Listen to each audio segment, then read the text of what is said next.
ಇದು ಅಮೆರಿಕದಲ್ಲಿ ನಡೆದ ಘಟನೆ. ಯಾವಾಗ ಏನು ಆಗಬೇಕೆಂದಿದೆಯೋ ಅದು ಯಾವುದೇ ಪರಿಸ್ಥಿತಿಯಲ್ಲಿಯೂ ಹಾಗೆ ಆಗುತ್ತದೆ ಎಂಬುದಕ್ಕೆ ಈ ಘಟನೆ ಸಾಕ್ಷಿಯಾಗಿದೆ.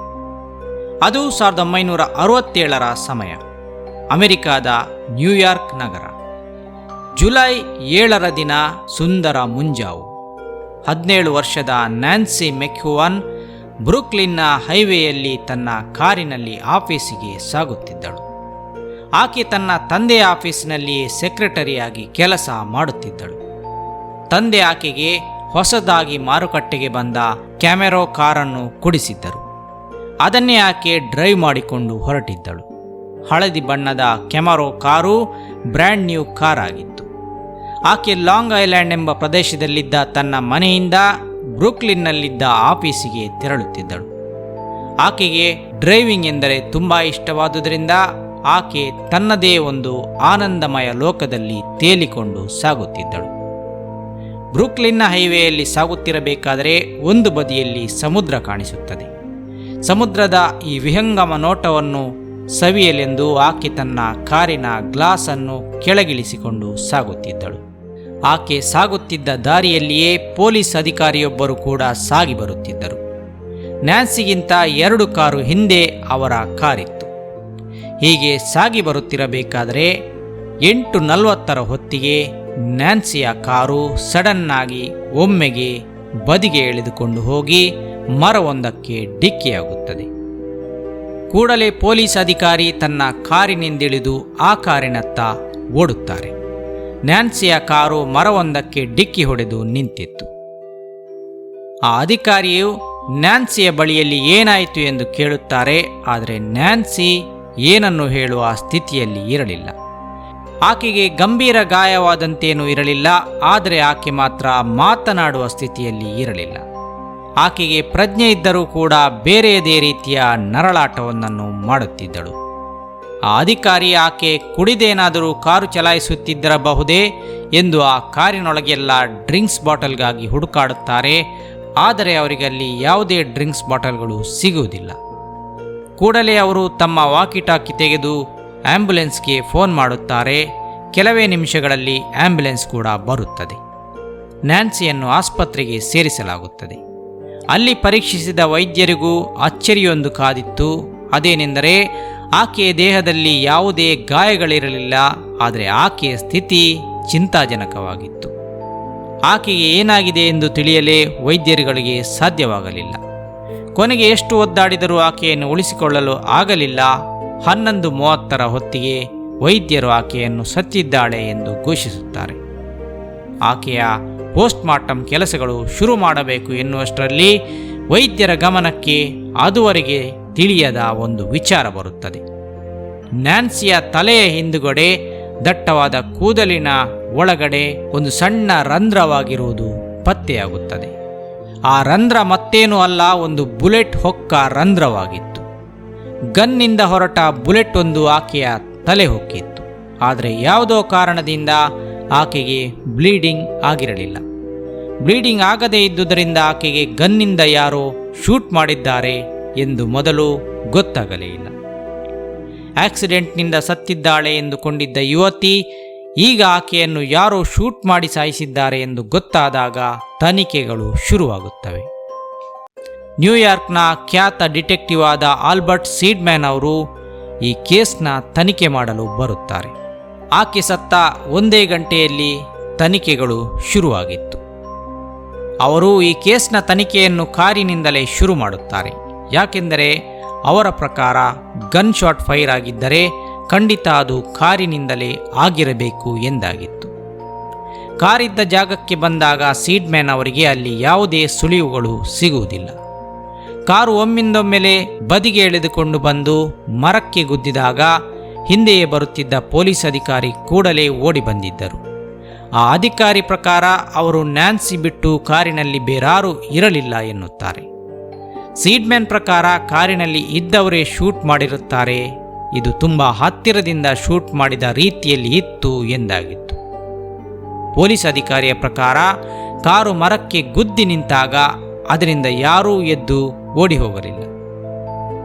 ಹಾಗಾದರೆ ಆಕೆಗೆ ಶೂಟ್ ಮಾಡಿದವರು ಯಾರು? ಆ ಚಿಕ್ಕ ಸಮಯದ ಅವಧಿಯಲ್ಲಿ ಶೂಟ್ ಮಾಡಿದವನು ಎಲ್ಲಿ ಹೋದ? ಆಲ್ಬರ್ಟ್ ಸೀಡ್ಮ್ಯಾನ್ ಅವರಿಗೆ ಈ ಕೇಸು ಕಗ್ಗಂಟಾಯಿತು. ಅವರು ಕಾರನ್ನು ಬಿಟ್ಟು ಬೇರೆ ಹಲವಾರು ಕಡೆ ಹೋಗಿ ತನಿಖೆ ಮಾಡಿ ಬಂದರು. ಆದರೆ ಯಾವುದೇ ಸುಳಿವು ಸಿಗಲಿಲ್ಲ. ನ್ಯಾನ್ಸಿಯನ್ನು ಮೇಜರ್ ಹೈವೇಯೊಂದರಲ್ಲಿ ಶೂಟ್ ಮಾಡಿ ಸಾಯಿಸಿದ್ದರಿಂದ ಇದರ ರಹಸ್ಯ ಸ್ಥಳದಲ್ಲಿಯೇ ಅಡಗಿದೆ ಎಂದು ಸೀಡ್ಮ್ಯಾನ್ ಅವರಿಗೆ ಅನಿಸುತ್ತದೆ. ಅವರು ಆ ಹೈವೇಯಲ್ಲಿ ಆ ದಿನ ಸಾಗುತ್ತಿದ್ದವರೆಲ್ಲರ ಬಳಿಯಲ್ಲಿಯೂ ವಿಚಾರಣೆ ಮಾಡುತ್ತಾರೆ. ಆದರೆ ಕೊಲೆಗಾರನ ಸಣ್ಣ ಸುಳಿವು ಸಿಗಲಿಲ್ಲ. ಕೊನೆಗೆ ಸೀಡ್ಮ್ಯಾನ್ ಅವರು ಆಕ್ಸಿಡೆಂಟ್ ಆದ ಆ ಸುತ್ತಮುತ್ತ ಜಾಗದಲ್ಲಿನ ವಾತಾವರಣವನ್ನು ಸೂಕ್ಷ್ಮವಾಗಿ ಗಮನಿಸಲು ಹೊರಡುತ್ತಾರೆ. ನ್ಯಾನ್ಸಿಯ ಶೂಟೌಟ್ ಆದ ಜಾಗದಲ್ಲಿ ಹೈವೇಯಲ್ಲಿ ಒಂದು ಗ್ಯಾಸ್ ಸ್ಟೇಷನ್ ಇತ್ತು. ಆ ಗ್ಯಾಸ್ ಸ್ಟೇಷನ್ನಲ್ಲಿ ಏನಾದರೂ ಕ್ಲೂ ಸಿಗಬಹುದು ಎಂದು ಪೊಲೀಸ್ ಮತ್ತು ಸೀಡ್ಮ್ಯಾನ್ ಅವರ ತಂಡ ಒಂದು ದಿನ ಬೆಳಿಗ್ಗೆ ಆ ಗ್ಯಾಸ್ ಸ್ಟೇಷನ್ಗೆ ಆಗಮಿಸುತ್ತಾರೆ. ಆ ಗ್ಯಾಸ್ ಸ್ಟೇಷನ್ ನ್ಯಾನ್ಸಿಯ ಕೊಲೆ ನಡೆದ ಜಾಗದಿಂದ 2 ಬಿಲ್ಡಿಂಗ್ ಬ್ಲಾಕ್ಗಳಷ್ಟೇ ದೂರದಲ್ಲಿತ್ತು. ಅದಾಗಲೇ ನ್ಯಾನ್ಸಿಯ ಕೊಲೆ ನಡೆದು 5 ದಿನ ಕಳೆದಿತ್ತು. ಅಂದರೆ ಅಂದು ಜುಲೈ 12. ಆ ಗ್ಯಾಸ್ ಸ್ಟೇಷನ್ ಮಾಲೀಕನ ಹೆಸರು ಥಿಯೋಡಾರ್ ಡೆಲಿಸಿ ಎಂದಾಗಿತ್ತು. ಆತನಿಗೆ ಪೊಲೀಸರು ಬರುವಾಗಲೇ ಇವರು ನ್ಯಾನ್ಸಿ ಕೊಲೆಯ ವಿಚಾರಣೆಗೆಂದೇ ಬರುತ್ತಿದ್ದಾರೆ ಎಂದು ಖಚಿತವಾಗಿತ್ತು. ಯಾಕೆಂದರೆ ಇದಕ್ಕೆ 2 ಕಾರಣಗಳಿತ್ತು.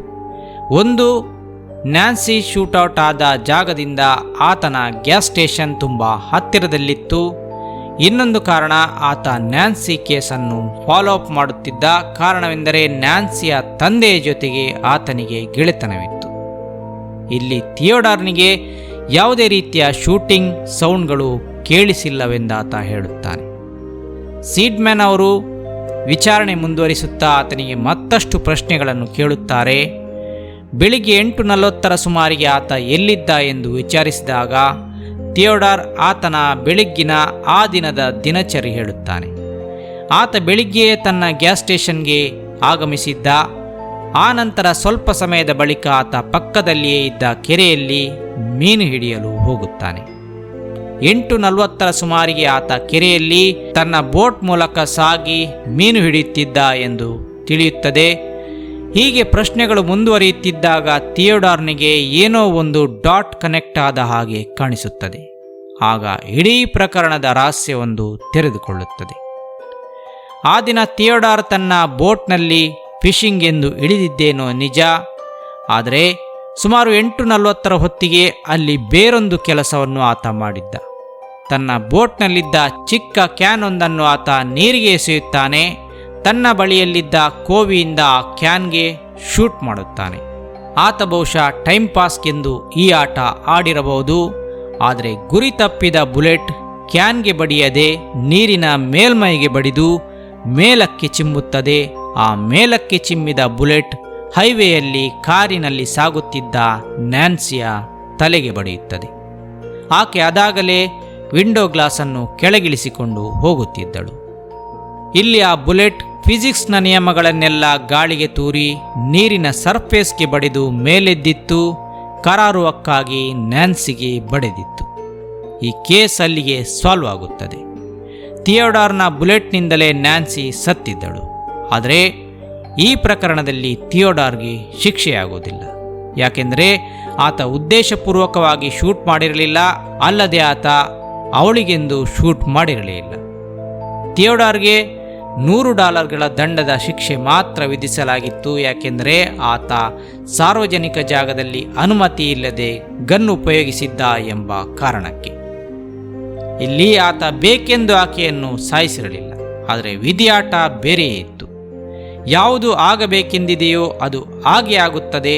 ಅದಕ್ಕೆ ಯಾವ ನಿಯಮಗಳು ಅಡ್ಡಿ ಬರುವುದಿಲ್ಲ ಎಂಬ ಮಾತಿಗೆ ಈ ಘಟನೆಯೊಂದು ಸಾಕ್ಷಿಯಾಗಿದೆ.